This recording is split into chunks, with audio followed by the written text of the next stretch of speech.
만약 100만 년이라는 시간이 흐른다면요. 지금 우리가 아는 이 세상에서 과연 뭐가 그대로 남아있을까요? 100만 년이요?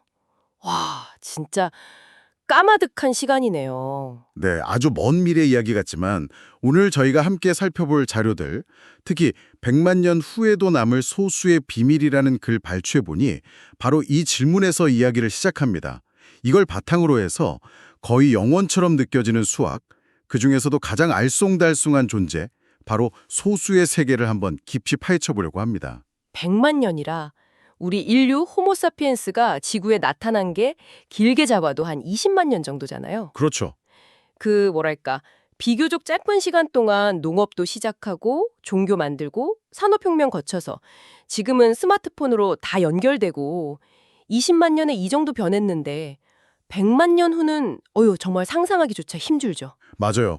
그 프린스턴 예학의 리처드 고트라는 분이 인류가 최소한 5100년은 더 있을 확률이 높다. 뭐 이렇게 예측했지만 그 뒤는 뭐 아무도 모르는 거고요. 실제로 많은 게 사라질 걸로 보잖아요. 예를 들어 지금 우리한테 너무 당연한 인터넷조차 1300년 안에 없어질 확률이 95%래요. 95%요? 인터넷이 없어진다니. 네. 그리고 수천 년 동안 인류 문명의 어떤 기둥이었던 제도화된 종교 같은 것도 100만 년 후까지 지금 모습 그대로 있기는 좀 어렵지 않겠냐 뭐 이런 예측도 있고요. 근데 그렇게 모든 게 변하고 또 사라지고 그런 시간 속에서도 100만 년이 지나도 거의 그대로 남아있을 거다. 이렇게 보는 게 바로 그러니까 수학이라는 게 참 재밌어요. 아, 수학이요? 네, 역사적으로 봐도 종교가 없는 문명은 있었어도 아예 수 개념 자체가 없는 문명은 찾기 힘들거든요. 그만큼 수학이 인류 문명의 진짜 기본적인 거죠. 하긴 그러네요. 더 나아가서 만약에 우주 어딘가에 우리 말고 다른 지적 생명체가 있다면 그들도 소수를 쓸 가능성이 아주 높다고 하잖아요. 네, 그렇죠. 혹시 칼 세이건의 콘택트 기억나세요? 영화로도 나왔었는데. 거기서 외계지성이랑 처음 소통하는 게 바로 소수였잖아요. 아, 맞아요. 소수였죠. 언어나 문화는 다 달라도 수학, 특히 소수는 뭐랄까 우주 공통어 같은 게 될 수 있다 이런 거죠. 바로 그겁니다. 그래서 오늘 이 시간은 이렇게 근본적이고 어쩌면 영원할지도 모르는 수학 중에서도 가장 신비롭고 또 이해하기 어려운 존재, 소수 프라임 넘버의 비밀을 함께 파헤쳐 보려고 합니다. 네, 좋습니다. 저희가 받은 자료를 보면서 소수가 왜 이렇게 특별한지, 또 왜 100만 년 후에도 남을 거라고 하는지, 그리고 그 안에는 어떤 놀라운 패턴 같은 게 숨어 있는지 한번 깊이 이야기 나눠보죠. 좋습니다. 그럼 먼저 아주 기본부터 짚고 가볼까요? 소수가 정확히 뭔가요? 자료 보니까 1하고 자기 자신 외에는 다른 수로는 안 나눠지는 자연수. 맞죠? 네, 맞습니다.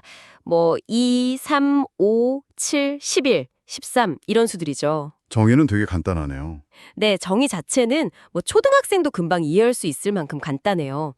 근데 소수의 진짜 미스테리는 그 정의에 있는 게 아니라 얘네들이 나타나는 방식, 그러니까 그 분포에 있어요. 분포요?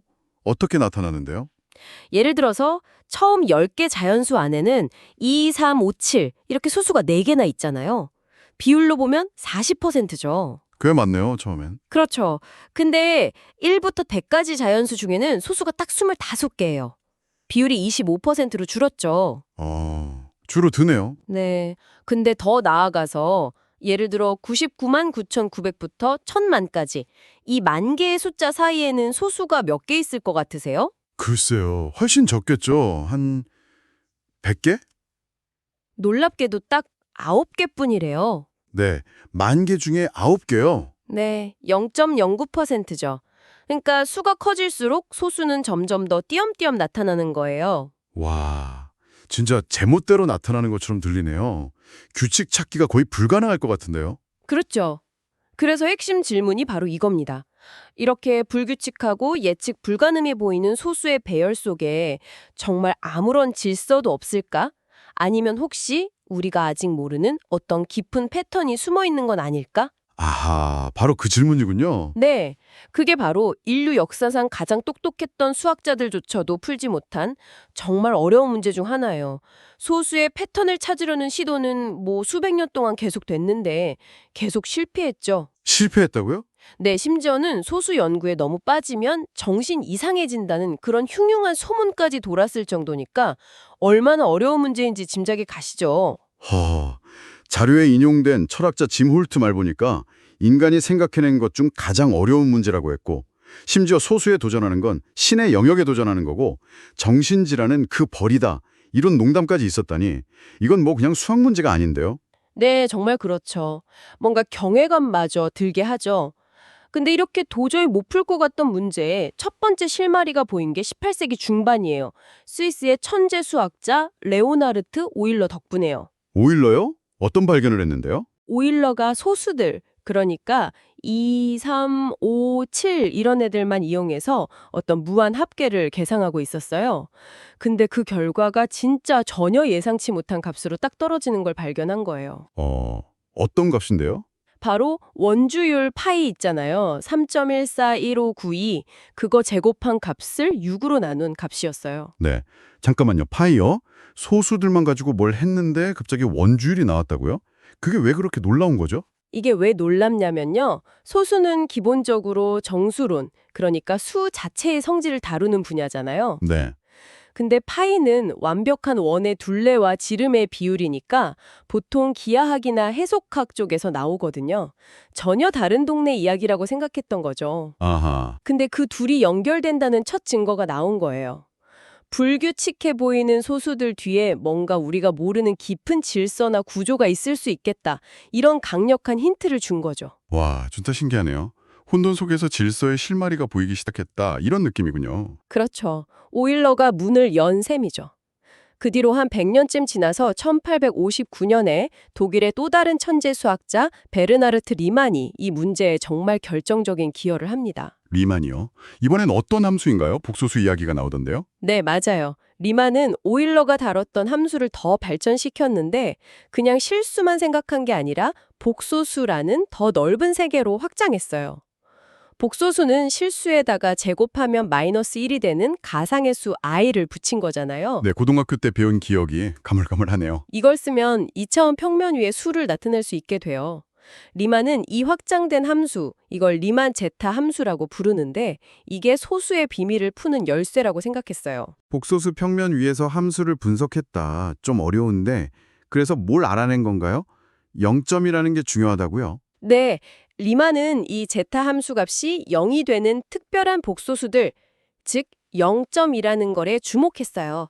왜냐하면 이 0점들의 위치가 소수들이 얼마나 자주 또 어떻게 나타나는지에 대한 중요한 정보를 담고 있다는 걸 수학적으로 증명했거든요. 아, 0점의 위치가 소수 분포 정보를 알려준다? 그렇죠. 그런데 그 0점들을 복소 평면이라는 지도 위에 점으로 찍어보니까 정말 믿을 수 없는 일이 벌어진 거예요. 어떤 일이요? 처음 계산된 몇 개의 0점들이요. 마치 누가 자대고 찍은 것처럼 정확히 하나의 직선 위에 놓여 있더라는 겁니다. 네, 그냥 일직선으로요? 소수는 그렇게 막 불규칙하게 나타나는데 그걸로 만든 함수의 0점은 줄을 선다고요? 바로 그거예요. 수학자들은 이 직선을 임계선, 크리티컬 라인이라고 불러요. 이게 왜 그렇게 충격적이었냐면 한번 생각해 보세요. 재료가 막 불규칙하게 흩어져 있으면 그걸로 만든 결과물도 당연히 불규칙하게 나올 거라고 예상하잖아요. 네, 그게 상식적이죠. 근데 소수라는 이 불규칙한 재료들로부터 나온 결과물인 0점들이 너무나도 규칙적인 직선 위에 딱딱 나타난 거예요. 첫 번째, 두 번째, 세 번째, 네 번째 전부 다요. 이건 그냥 우연이라고 보기에는 너무 이상했던 거죠. 와, 이건 진짜 이상하네요. 밤하늘별이 막 흩어져 있는 줄 알았는데 몇 개가 완벽하게 일렬로 서 있는 걸 발견한 느낌이랄까요? 정확한 비유입니다. 불규칙한 소수에서 완벽한 질서가 튀어나온 거죠. 그럼 리만이 이걸로 소수 패턴을 완전히 다 밝혀낸 건가요? 거의 그럴 뻔했어요. 리만은 이 0점들의 분포랑 소수 분포 사이의 관계를 정확히 밝혀내고 이걸로 소수들이 전체적으로 어떻게 분포하는지를 진짜 놀랍도록 정확하게 예측하는 공식을 만들었어요. 역사상 처음으로 소수 분포의 지도를 그린 셈이죠. 와, 대단하네요. 근데 딱 한 가지, 결정적인 한 가지를 증명하지 못했어요. 그게 뭔가요? 다 된 줄 알았는데. 리만이 자기가 계산한 몇 개, 수십 개 정도의 0점들이 그 임계선 위에 있다는 건 확인했어요. 그런데 제타 함수는 0점을 무한히 많이 가지거든요. 그 무한히 많은 자명하지 않은 모든 0점들이 정말로 전부 다 그 직선 위에 있는지 그건 증명을 못한 거예요. 아, 자기가 본 것까지만 확인하고 나머지도 다 그럴 거라고 추측만 한 거군요. 네, 아마도 그럴 것이다 라고 아주 강하게 추측만 한 거죠. 아하. 그래서 리만이 남긴 질문, 이 함수의 모든 비자명 0점은 정말로 단 하나의 임계선 위에 있는가? 이게 바로 그 유명한 리만 가설이 된 거군요. 정확합니다. 지난 160년 넘게 세계 최고 수학자들이 다 매달렸는데 아직 아무도 이게 맞다고 증명하지도 틀렸다고 반증하지도 못했어요. 160년 동안이나. 와. 만약 이게 참이라고 증명되면 우리는 소수가 어떤 규칙으로 나타나는지 그 비밀스러운 패턴을 완전히 이해하게 되는 거예요. 말 그대로 소수의 비밀을 여는 마스터키인 셈이죠. 그럼 만약에 리만 가설이 증명되면요. 수학계는 난리가 나겠지만 우리 실생활에도 영향이 있나요? 혹시 암호 같은 거 다 풀리고 그러나요? 아, 좋은 질문이에요. 지금 쓰는 인터넷 암호 중 상당수가 큰 소수를 소인수분해하기 어렵다는 걸 이용하잖아요. 네, 그렇죠. RSA 암호 같은 거. 리만 가설이 증명된다고 해서 당장 그 암호들이 깨지는 건 아니에요. 가설 증명은 소수가 어떻게 분포하는지를 알려주는 거지 특정 큰 수를 어떻게 소인수분해하는지 그 방법을 직접 알려주는 건 아니거든요. 아, 그런 건 아니군요. 다행이네요. 하지만 소수에 대한 이해가 근본적으로 깊어지니까 장기적으로는 새로운 암호 해독법이 나오거나 반대로 더 강력한 새 암호 체계를 만드는 데 영향을 줄 수는 있겠죠. 그렇군요. 와, 리만 가설만 해도 진짜 흥미진진한데 이야기가 여기서 끝이 아니라고요? 자료 보니까 이 수학 문제가 전혀 다른 분야랑 연결되면서 더 소름 돋는 이야기가 나온다던데요? 네, 이제부터는 진짜 약간 SF 같아요. 리만 가설은 아직 안 풀린 상태인데 20세기 후반에 물리학자들이 전혀 다른 걸 연구하다가 정말 깜짝 놀랄 만한 걸 발견해요. 물리학자들이요? 뭘 연구했는데요? 무거운 원자핵 있잖아요. 우라늄 같은 거. 그 원자핵 안에 있는 입자들이 가질 수 있는 에너지 값, 이걸 에너지 준위라고 하는데 이게 딱딱 정해진 값만 가질 수 있거든요. 양자력각 때문에요. 아, 네. 에너지 레벨 이런 거요? 네, 맞아요. 근데 그 에너지 준위들이 어떤 간격으로 분포하는지 그 패턴을 연구하고 있었어요.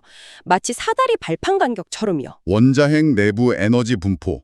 이건 순수 수학인 소수 문제랑은 정말 아무 상관없어 보이는데요? 그쵸. 하나는 그냥 머릿속으로 생각하는 추상적인 수의 세계고 다른 하나는 진짜 물질 세계의 가장 작은 단위인 원자 내부 이야기니까요. 네. 그런데 물리학자들이 이 원자핵 에너지 준위들의 간격 분포 패턴을 설명하는 수학 공식을 딱 찾았는데 그 공식의 형태가요, 놀랍게도 아까 말한 리만 제타 함수의 0점들 사이의 간격을 설명하는 공식이랑 거의 똑같더라는 겁니다. 네. 잠깐만요. 뭐라고요? 소수 분포를 설명하는 수학 공식이랑 원자핵 에너지 분포라는 물리 현상을 설명하는 공식이 같다고요? 거의 똑같았어요. 아니 이건 진짜 우연이라고 할 수 있나요? 형태만 그냥 비슷하게 맞아 떨어진 거 아닐까요? 물론 처음엔 다들 그렇게 생각했죠. 근데 연구하면 할수록 단순한 우연의 일치라고 보기에는 너무나도 똑같은 거예요.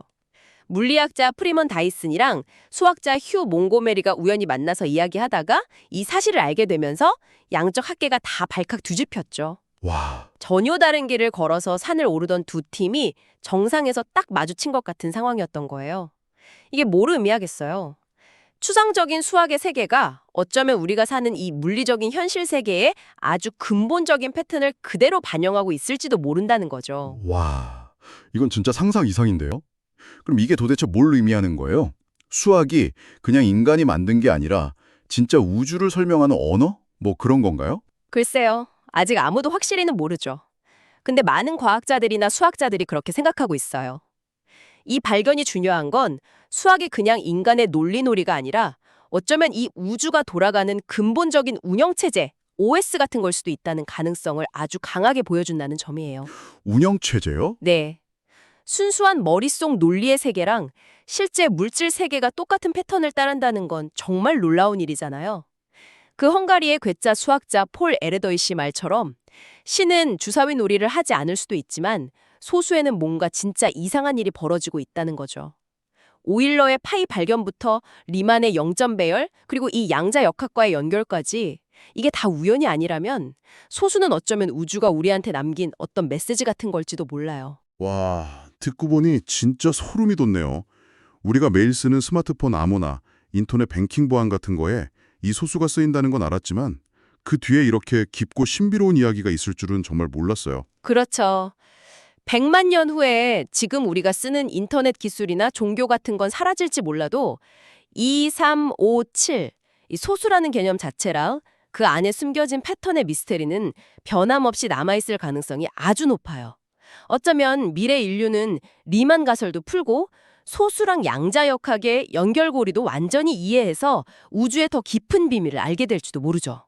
그리고 진짜 만약에 언젠가 외계인을 만난다면 복잡한 말 대신에 그냥 2, 3, 5, 7, 11 이렇게 소수만 쭉 불러주는 게 서로 아, 너도 지적인 존재구나 하고 알아보는 첫 인사가 될 수도 있겠네요. 네, 충분히 그럴 수 있죠.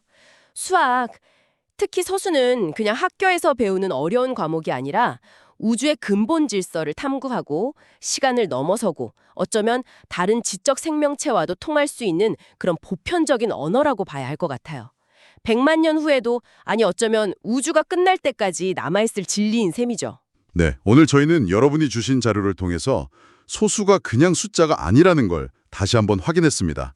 막 뒤죽박죽인 것 같은 배열 속에 숨겨진 놀라운 질서의 가능성, 바로 리만 가설, 그리고 더 나아가서 물질 세계, 양자역학과의 기막힌 연결까지 살펴보면서 수학이라는 세계가 얼마나 깊고 아름다운지 새삼 느꼈네요. 네, 소수는 정말 우주가 우리한테 던진 거대한 수수께끼 같아요.